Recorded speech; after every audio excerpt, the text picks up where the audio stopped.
A kingdom born from chaos yet destined to create Bengal's greatest golden age. In the heart of the 8th century, a land rich with history was tearing itself apart. The old order had crumbled. The great Gupta kings were a memory, and what followed was a nightmare. This was the Matsyanyaya, the rule of the fish, where the strong devoured, the weak without law, without mercy. Petty chieftains carved out fleeting territories, their ambitions painted in blood across the fertile plains of Bengal. Anarchy reigned supreme. The air itself seemed heavy with despair, the future a void of endless conflict. But then, something extraordinary happened. From the depths of this darkness, the people chose light. In an act almost unheard of in the annals of ancient history, the warring chieftains and desperate citizens of Bengal came together. They sought not another warlord, but a unifier, a leader not born to a throne, but elected to end the suffering. They chose a man named Gopala. In that moment around 750 CE, an empire was not conquered, but created, an empire founded on a mandate for peace. The Pala dynasty had begun. Gopala, the founder, was a man tasked with an almost impossible mission: to heal a fractured land. He did not waste a moment. With the people's trust as his foundation, he systematically brought the warring factions to heel.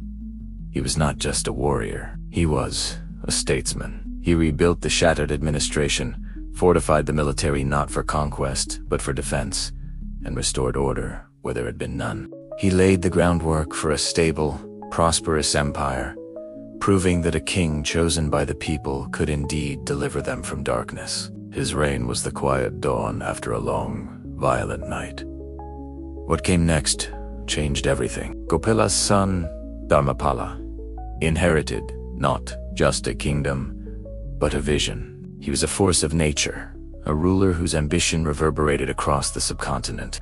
Dharmapala was not content with merely ruling Bengal. He looked north, and he marched. His elephant armies, symbols of unstoppable might, pushed the boundaries of the empire deep into the heart of northern India. He conquered Kanauj, the coveted imperial seat, and was recognized as the Parameshvara, the supreme lord of all of northern India. The Pala Empire, born from a plea for peace, had become the subcontinent's dominant power. Maps were redrawn. Dynasties trembled. A new epoch had dawned. Yet, Dharmapala's true legacy was not forged in battle, but in knowledge. He was a devout Buddhist, and his imperial treasury was dedicated to a grander purpose: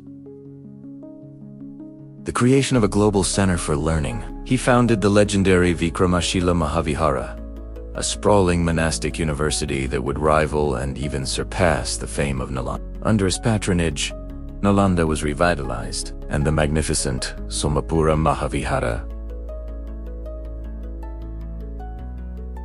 today a UNESCO World Heritage Site in Bangladesh, rose from the plains of breathtaking testament to faith in architecture. The Pala Empire became a beacon, drawing scholars, monks, and seekers from as far as Tibet, China, and the Indonesian archipelago. It was the intellectual heart of the Buddhist world.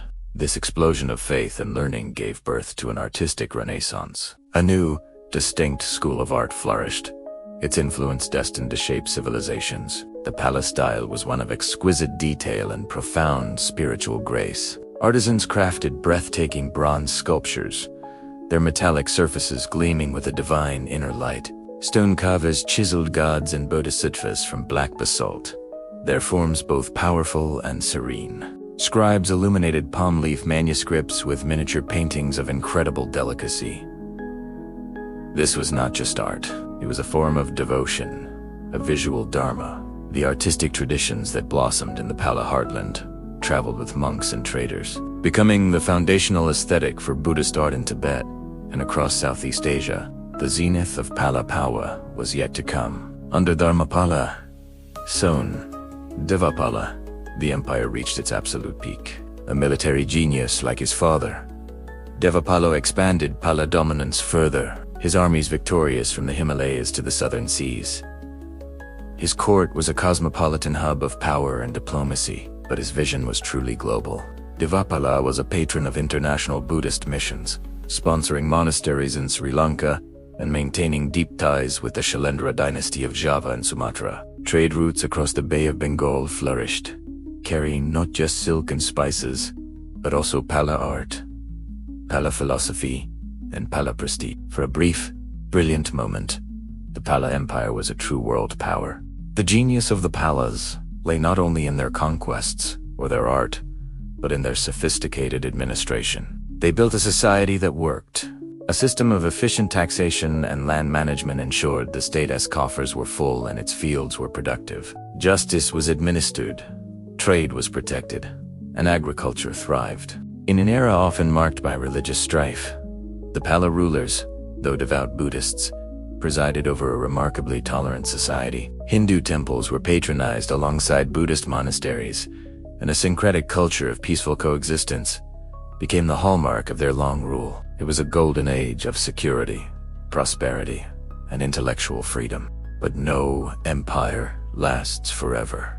The colossal tripartite struggle for control of India, a century-long conflict between the Palas, the Protearas of the West, and the Rashtrakutas of the South, eventually took its toll. Internal conflicts began to fester.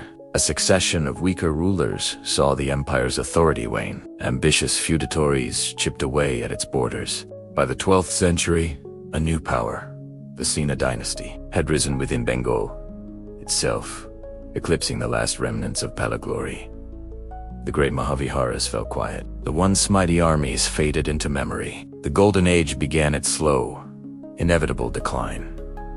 The empire, which had risen like a sun, was now setting. The Pala Empire ended in silence, but its legacy is immortal. They were the last great Indian dynasty to champion Buddhism, and in doing so, they preserved and enriched a spiritual tradition that would shape Asia for 1,000 years. The art born in their Bengali workshops became the sacred art of Tibet.